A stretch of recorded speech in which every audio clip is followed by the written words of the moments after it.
Not really. That's a great question. Can we move along the line with that? So who's inspired you guys coming into the sport? Who do you still look up to? My first hero in the UFC was Chuck Liddell. You know, looking at Chuck and the shots he came out with, you know, he done what wasn't done before. You know what I mean? Chuck was my hero, still is to this day. I remember UFC 86 was here a couple of years ago. I only saw a sign. It was in the O2. It was my first event to come to. And that was my first time ever meeting Chuck, but I haven't met him since I signed with the UFC, so I'm really looking forward to meeting him. He's been a hero and an inspiration of mine, so definitely Chuck. Chuck's the man. Ross, you're similar. You've always looked up to him and Randy Couture, I believe. Yeah, definitely. Randy's one for me that I followed in my young career, and I got to fight his son, and just to fight at Couture was definitely inspirational to me, and I wish it was him. I wish it back in the day that I was around when he was fighting, and yeah, I was honoured to fight his son. And we end up with you, and we don't have to go for the obvious Ronda Rouseys. We know you'll be there one day. But do you style yourself on other fighters that you've been watching? I need to mention these three guys because they've been awesome the past few days and helping me, and they're awesome fighters. Ronda's a brilliant champion, very dominant, and I love how she's so determined, and I see myself being determined like her and single-minded, so yeah, probably Ronda, yeah, and I wouldn't probably be here if it wasn't for her. No, it's all good, all with good inspiration. Do you have another question, sir? What question? You just mentioned in the book. I want to say Forrest got fight, the cover scares the hell out of my dog. Runs a mile whenever I get it out. Well, you know what? Screw your dog. Your dog's got bad taste. I look great in that picture. So we're going to come to you, sir, with the t-shirt on. Hi guys, I'm John from the Isle of Man. Just a question on gloves, fighting gloves, because eye pokes have happened quite often, but very small percentage of fights, and they talk about changing the gloves in ex-fighter and current fighters. Are you thinking it's more technique? Because people put their palms out. I spar with MMA gloves and I fought in MMA gloves. Never had an issue getting eye pokes. Do you think it's more technique? They should have have clinch fists more often. I definitely don't think the gloves should be changed. I definitely don't think the gloves should be changed. Most time when an eye poke happens is when a guy is reaching out when he's retreating or reacting off an opponent's shot. So I think if the referee is a little bit more stricter on deducting points and or earlier warnings, if a guy has a habit of doing that, the referee should step in, and it should be known that you're penalised. You're penalised early. And even in the gym when you're training, you know that there's points being taken away when you paw your hand like that. It will keep, because you can do that as well on the retreat. It's just about getting out of the habit. But I don't think changing the gloves is a good thing. Now, maybe if someone was to invent the glove, I don't know, but I just think that should be stopped. They should be penalised for that. Great, thank you for your question, sir. Next up. Question for Ross. Was George's jokes really as bad as they seemed on TV? Can you remember any of his jokes? No. There you go, you answered your own question. Thanks very much. First lady to the microphone, give us your name and who the question's for. I'm Elaine from Manchester. Welcome. This is a question for everyone. If Bruce Lee was alive today, and he was doing MMA, and he was in the cage, who from the UFC roster would you put up against him? Choose anybody you want. Aldo, UFC Aldo.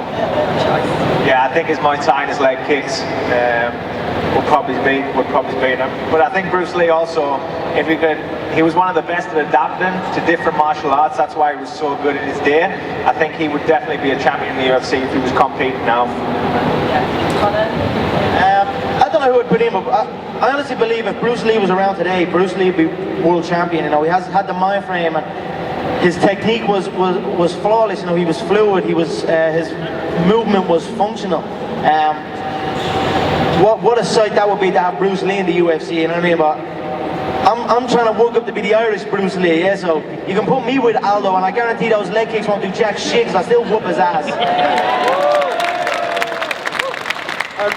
It's now a good time. I want to ask on that, on body movement. We've talked about Bruce Lee, his poise, his balance. Bruce Lee always wins. Bruce Lee. I've been in every hypothetical argument. Bruce Lee wins. I just want that noted. You can write that down.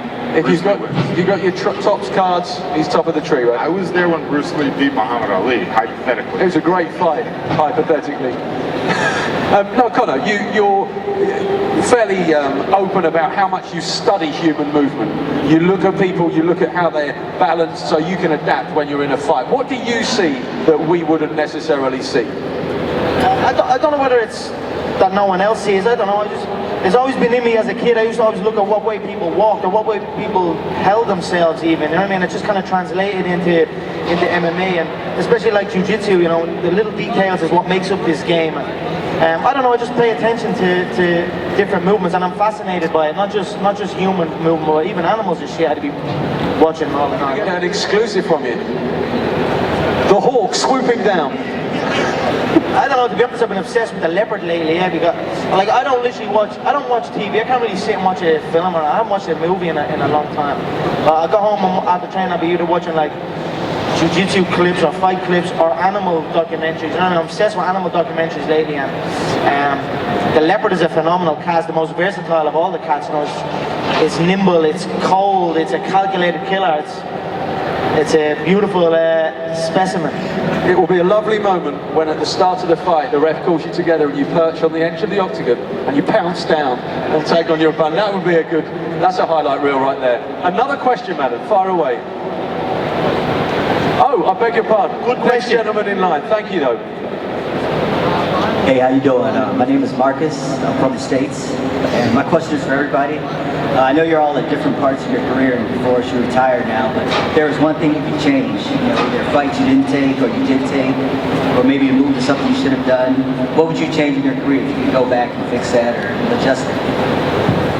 Forrest, I mean, I would start changing things at high school. You know, I shouldn't have made out with Mary in 11th grade. I wish I hadn't done that. That was wrong. And I realize that now. Mark, I'm really sorry I made out with your girl. So I would definitely change that. Don't. One thing obviously I would have changed is that little detail in the second round where I was advancing to pass my last opponent's guard, and it resulted in the knee injury. You know, I've been sitting down on the sidelines studying that whole fight and just looking at that over and over again. You know, but I look back. The reason I look back is to assess a plan on how to move forward. You know, so I would have kicked my foot out a little bit more. You know, but I'm not going to go into detail because you hear all night long about it. I don't know if there was much that I'd change about it. I'm pretty happy with the way things are going along. I'm enjoying the ride. Fighting in mixed martial arts to me is about having fun, you know. I come from working on a building site, working the doors on the weekend, doing hard labour, you know. And this for me is fun. I'm enjoying it. And if I was to change anything, it wouldn't be me or who I am. So I'm just enjoying the ride and having fun. For you, Joe, we can flip the question actually, if you allow me, which is looking back to where you realised this was going to be your vocation. What point did you think, what's ahead of me is going to be fighting? Probably when I started, because I think everyone's got something they love, and everybody's got something that they'll give all their time to and all their money to. So at the start that was Thai boxing for me, and it's leading me to this point. So no regrets, and everything's worked out perfectly. I'm a great believer in everything happens for a reason. Brilliant. Well, thank you for your question, sir. Did you have something else? No, thank you guys. It's your questions. We're going to bounce between you guys, so far away, sir. My name is Barry from Essex, and my question's for Forrest. Is there any fighter you wish you'd fought that you didn't get to fight in the UFC? Wow.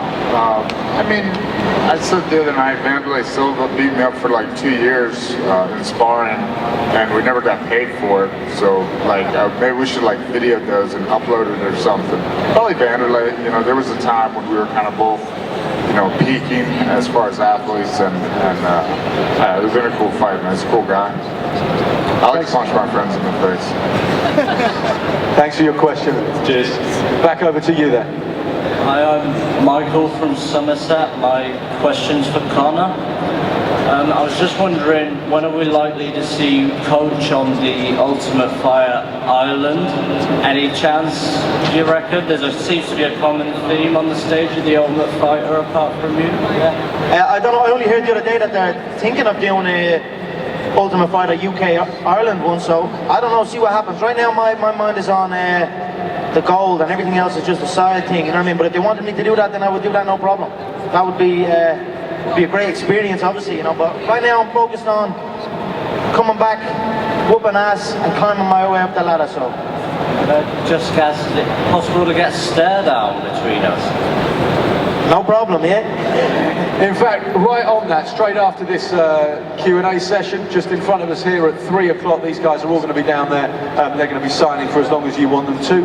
And just to let you know, at 3:30, the guys who are queuing up are going to come in here for a 4 o'clock kickoff for the weigh-in. So I'm sure you'll get your moment. Thank you.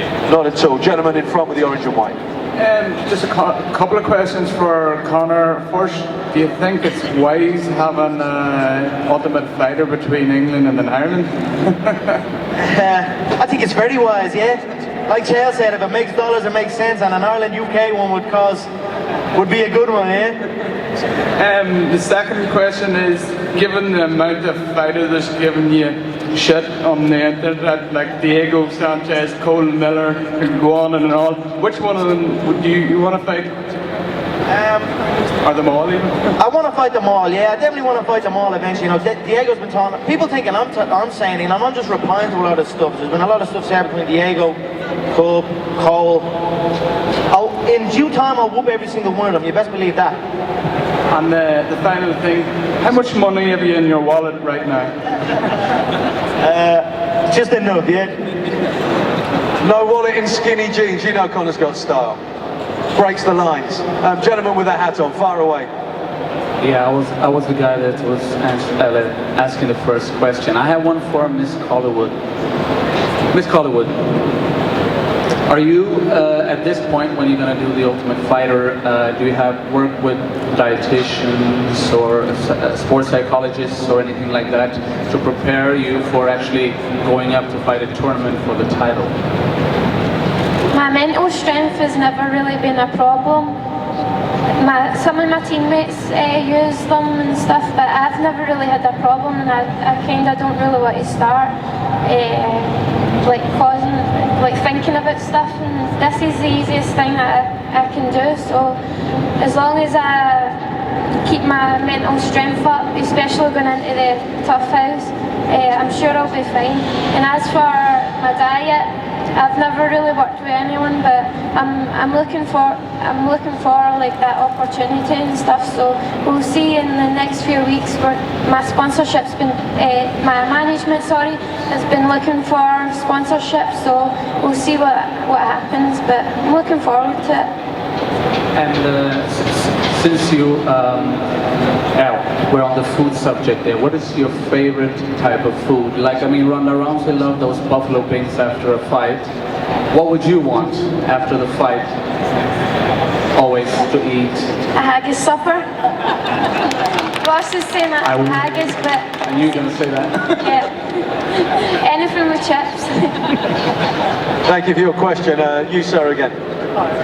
A lot was made when Ronda and Misha are on Tough about the attitude, about respect the fighter and respect the person. What does the stage think about that? Start. Ronda's competitive, man. She wants to win at everything at all times, you know. People like her, you don't turn that off, like that, you know, desire to win. And, you know, for her, every time she sees her opponent, she sees red, you know. Some people like myself, I have the ability to turn it on and off. We can be friends the day before, I don't care. Once we get in there, you know, we'll fight. So, you know, as long as nobody's disrespecting me, mostly I don't like the internet. I don't find that a lot of people are too rude to your face. Yeah, this is the fight game we are in, you know. We're not here to make friends with our competitors, you know. Our dreams involve other people's nightmares, unfortunately, you know what I mean? So you just have to accept that, you know what I mean? So personally, anyone could say anything to me. I could be best friends with the guy, or I could be his worst enemy. It makes no difference to me. It's all competition at the end of the day. If you're not in this game to take over at all costs, then you shouldn't be here. You know what I mean? So unfortunately, the game we are in, you have to step on a few toes, or necks maybe, but it is what it is. You just have to get on with it. Thank you for that question. Did you want to answer? Far away. Yeah, definitely. I agree with both of what they're saying. It's, if you're quiet in this sport, you seem to get overlooked, you seem to get walked over. You've got to be out there, you've got to be going out there and putting your point across. You know, this is a competition. Everyone wants what everyone else has got, you know. If you sleep on it, you're out, man. That's as cutthroat as it gets. Thank you for that question. Now, gentlemen, please stay in the microphones. I briefly want to bring it on to tomorrow night. We've actually got an incredible card lined up. Let's go straight to the top. Jimmy and Alexander, what are your thoughts, Forrest? What do you think we're going to see? We know what to expect, but what do you think we're going to see? I think Gustafsson will be able to take Jimmy down. Actually, I was watching the fight. Who's the fight? The guy that kept taking him down? Kyle Kingsbury. If Kyle Kingsbury can take you down, then Gustafsson can take you down. He also did break Kyle Kingsbury's orbital bone. He's a powerful man, Jimmy Manoan. I believe Gustafsson might have enough for him, but it's definitely a close fight. They're both similar, like they both favour their boxing over everything. They're more boxers than kickers, and Mano has a serious left hook, so I think the fight is closer than people are giving it. But what a contest, you know. Gustafsson can come in, stake his claim as the #1 contender, and he put on a great performance against John Jones. And then Mano, you know, he's here in his home country, you know, and he has a big opportunity. He can stake his claim. I think it's going to be an intense fight, and I think it's going to be very close. Would you agree with that, Ross? Yeah, definitely. It's a lot closer than what people think. I think Jimmy is a natural performer under the bright lights and the big stage. I think Jimmy comes out and performs, and he's a natural fighter. I think he's going to bring it to Alex. I just see Alex being a little further in the game. I think he's competed at a higher level, and I think he's going to fight this fight smart. He's going to take this fight down. I think you're going to see an improved ground game from Alex, and looking for the submission. And finally, Joe, what are your thoughts on the main event tomorrow? Guys have pretty much covered it, but I've predicted that Alex will win in the third round by submission, but I also agree it's going to be an awesome fight. Really looking forward to it, and both their stand-ups I really like. Now just